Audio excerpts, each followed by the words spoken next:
Hi hello my dear friends, welcome back to my channel. ಎಲ್ಲರಿಗೂ ನಮಸ್ಕಾರ. ಈ ಒಂದು ಟೆಟ್ಗೆ ಸಂಬಂಧಿಸಿದಂತೆ ಒಂದು ಆರ್ಟಿಕಲ್ ವಿಜಯ ಕರ್ನಾಟಕದಲ್ಲಿ ಪಬ್ಲಿಷ್ ಆಗಿದೆ. ಅದನ್ನು ನಾವು ನೋಡೋಣ ಏನಂತ. ಪ್ರಶ್ನೆ ಪತ್ರಿಕೆಯಲ್ಲಿ 80 ಪುಟ ವ್ಯರ್ಥ, ನೈಸರ್ಗಿಕ ಸಂಪನ್ಮೂಲ ನಷ್ಟ, ಆರ್ಥಿಕ ಹೊರೆ, TET ಪರೀಕ್ಷೆಗೆ ಕಾಗದವೇ ಭಾರ. ನೋಡಿ, ಮರ ಉಳಿಸಿ ಪರಿಸರ ರಕ್ಷಿಸಿ ಎಂದು ಜಾಗೃತಿ ಮೂಡಿಸುವ ಸರ್ಕಾರವೇ ಶಿಕ್ಷಕರ ಅರ್ಹತಾ ಪರೀಕ್ಷೆ ಹೆಸರಿನಲ್ಲಿ ಭಾರೀ ಪ್ರಮಾಣದ ಕಾಗದವನ್ನು ಬಳಕೆ ಮಾಡದೆ ವ್ಯರ್ಥ ಮಾಡಿ ನೈಸರ್ಗಿಕ ಸಂಪನ್ಮೂಲವನ್ನು ಹಾಳುಗೆಡಿಸುತ್ತಿದೆ ಅಂತ ಬಿಟ್ಟು ಹೇಳ್ತಿದ್ದಾರೆ. ಬಳಸುವ ಅಥವಾ ಬಳಕೆ ಮಾಡದ ಕಾಗದದ ಹಿಂದೆ ಮರಗಳ ಹೆಸರಿನ ಹನನದ ಕತೆ ಇದೆ.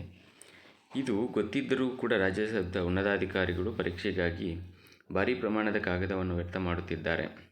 ಪರೀಕ್ಷೆಯಲ್ಲಿ ಅಗತ್ಯವಿಲ್ಲದಿದ್ದರೂ ಕೂಡ ಅತಿ ಹೆಚ್ಚು ಪುಟಗಳಿರುವ ಬುಕ್ಲೆಟ್ಗಳನ್ನು ಕೊಡಲಾಗುತ್ತಿದೆ. ಈ ಬುಕ್ಲೆಟ್ಗಳಲ್ಲಿ ಅರ್ಧಕ್ಕಿಂತ ಹೆಚ್ಚು ಬಳಕೆ ಆಗದೇ ತಿಪ್ಪೆ ಸೇರುತ್ತಿದೆ.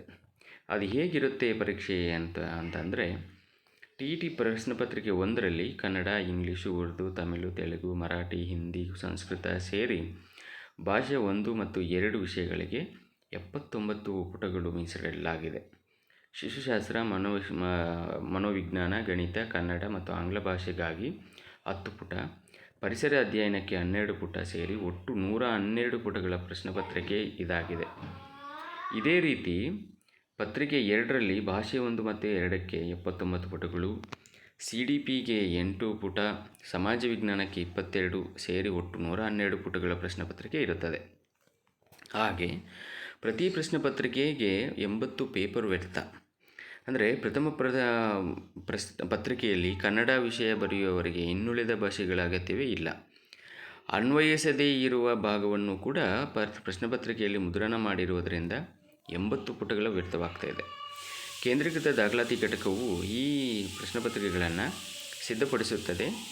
ಪರೀಕ್ಷೆ ಸಂದರ್ಭದಲ್ಲಿ ಅಭ್ಯರ್ಥಿಗಳಿಗೆ ಅಗತ್ಯವಿರುವಷ್ಟೇ ಪುಟಗಳನ್ನು ನೀಡಿದರೆ ಪೇಪರ್ 1 ಮತ್ತು ರಲ್ಲಿ 25ರಿಂದ 35 ಪುಟ, ಹಾಗೆ ಪೇಪರ್ 2ರಲ್ಲಿ 25ರಿಂದ 30 ಪುಟಗಳು ಸಾಕಾಗುತ್ತದೆ. ಆದರೂ 80 ಪುಟಗಳು ಬುಕ್ಲೆಟ್ ನೀಡಿರುವುದರಿಂದ ಲಕ್ಷಾಂತರ ರು ವ್ಯಯವಾಗಿರುವುದರಿಂದ ನೈಸರ್ಗಿಕ ಸಂಪನ್ಮೂಲವೂ ಕೂಡ ಪೋಲು ಮಾಡಲಾಗುತ್ತದೆ. ಈ ಕ್ರಮದಿಂದ ಮೊದಲು ಸಲ TET ಬರೆಯಲು ಬರುವ ಅಭ್ಯರ್ಥಿಗಳು ಬುಕ್ಲೆಟ್ ನೋಡಿಯೇ ಆವಾಹವಿರುವ ಸ್ಥಿತಿ ಇದಾಗಿದೆ. ಜೊತೆಗೆ ತಮ್ಮ ಭಾಗವನ್ನು ಹುಡುಕುವುದಕ್ಕೆ ಅವರಿಗೆ ವ್ಯಯವೂ ಆಗುತ್ತದೆ. ಇನ್ನೊಂದು ಅನಾನುಕೂಲಗಳೇ ಇದ್ದರೂ ಪರೀಕ್ಷೆ ನಡೆಸುವ ಪ್ರಾಧಿಕಾರ ಸೂಕ್ಷ್ಮತೆಗಳನ್ನು ಅರ್ಥ ಮಾಡಿಕೊಳ್ಳುವಲ್ಲಿ ವಿಫಲವಾಗಿದೆ ಅಂತ ಬಿಟ್ಟು ಅರ್ಥ ಆಗುತ್ತದೆ. TET ಬರೆಯುವ ಅಭ್ಯರ್ಥಿಗಳಿಂದ 1,000 ರು ಶುಲ್ಕ ವಸೂಲಿ ಮಾಡಲಾಗುತ್ತಿದೆ. ಅನೇಕ ನಿರುದ್ಯೋಗಿಗಳಿಗೆ ಇದು ದೊಡ್ಡ ಮೊತ್ತವಾಗಿದೆ. ಪುಟಗಳ ಸಂಖ್ಯೆ ಕಡಿಮೆ ಮಾಡಿದರೆ ಅಭ್ಯರ್ಥಿಗಳ ಮೇಲಿನ ಹೊರೆಯೂ ಕೂಡ ಸಹ ಕಡಿಮೆಯಾಗಬಹುದು. ಓಕೆ, ಮತ್ತು ಇಲ್ಲಿ ಅಭ್ಯರ್ಥಿಗಳು ಏನಂತ ಮನವಿ ಮಾಡಿಕೊಂಡಿದ್ದಾರೆ ಅಂದರೆ, ಫಲಿತಾಂಶ ಸುಧಾರಣೆಗೆಂದು ಕೆಲವು ಅಭ್ಯರ್ಥಿಗಳು ಮತ್ತೊಮ್ಮೆ ಪರೀಕ್ಷೆಗೆ ಹಾಜರಾಗುತ್ತಾರೆ. ಇದರ ಪ್ರಮಾಣ ಪ್ರತಿ ವರ್ಷ 35ರಷ್ಟಿದೆ. ಇದು ಸಹ ಹೊರೆಯಾಗಿ ಪರಿಣಮಿಸುತ್ತಿದೆ. ಒಮ್ಮೆ TETಗೆ ಅರ್ಹತೆ ಪಡೆದ ಅಭ್ಯರ್ಥಿಯು ಮತ್ತೊಮ್ಮೆ ಬರೆಯುವಂತಿಲ್ಲ ಎಂಬ ನಿಯಮ ವಿಧಿಸಬೇಕು ಎಂಬುದು ಕೆಲವು ಅಭ್ಯರ್ಥಿಗಳ ಮನವಿಯಾಗಿದೆ. ಅಂದರೆ ಇದು ಕೂಡ ಸರಿಯಾದಂಥ ಒಂದು ಇದು. ಯಾಕಂತಂದರೆ ಇವಾಗ ಯಾರೆಲ್ಲಾದರೂ ಪಾಸ್ ಆಗಿರ್ತಾರೆ, ಅವರು ಮತ್ತೆ ಬರೆಯುವಂಥ ಅವಶ್ಯಕತೆ ಇಲ್ಲ ಅಂತ ಹೇಳಿದರೆ, ಒಂದು ನಿಯಮವನ್ನು ತಂದರೆ ಬರೆಯುವವರ ಸಂಖ್ಯೆ ಕಡಿಮೆಯಾಗುತ್ತದೆ ಮತ್ತು ಪಾಸ್ ಆಗುವವರು ಕೂಡ ಕಡಿಮೆ ಆಗ್ತಾರೆ. ಮತ್ತು ಒಂದು ಸ್ಪರ್ಧೆ ಮಾಡುವವರ ಸಂಖ್ಯೆ ಕಡಿಮೆ ಕೂಡ ಆಗುವಂಥ ಚಾನ್ಸಸ್ ಇರುತ್ತದೆ. ಮತ್ತು ಇನ್ನು ಕೆಲವರು ಕಡಿಮೆ ಮಾರ್ಕ್ಸ್ ಬಂದಿದೆ, ಹೆಚ್ಚು ಮಾರ್ಕ್ಸ್ ಮಾಡ್ಕೋಬೇಕು ಅಂತ ಬಿಟ್ಟು, ಅದು ಕೂಡ ಒಂದು ಒಳ್ಳೆಯ ಉದ್ದೇಶನೇ. ಬಟ್ ಆದರೆ ಜಾಸ್ತಿ ಜನ ಬರೆಯೋದ್ರಿಂದ ನೋಡಿ, 35% ಫಲಿತಾಂಶವನ್ನು ಹೆಚ್ಚಿಸ್ಕೊಳ್ಳುವಂಥ ಉದ್ದೇಶದಿಂದಲೇ ಕೂಡ ಪ್ರತಿ ಟೆಟ್ಗೂ ಕೂಡ ಹಾಜರಾಗ್ತಾಯಿರ್ತಕ್ಕಂಥದ್ದು ನಾವು ನೋಡ್ಬೋದು. ಓಕೆನಾ, ಅದು ಕೂಡ ಒಂದು ವ್ಯಾಲಿಡ್ ಪಾಯಿಂಟೇ. ಬಟ್ ಅದರ ಜೊತೆಗೆ TET ಎಕ್ಸಾಮ್ಗೆ ಅನಾವಶ್ಯಕವಾಗಿ ಪ್ರಿಂಟ್ ಮಾಡ್ತಕ್ಕಂಥದ್ದು ನೈಸರ್ಗಿಕ ಸಂಪನ್ಮೂಲ ಕೂಡ ವ್ಯರ್ಥ.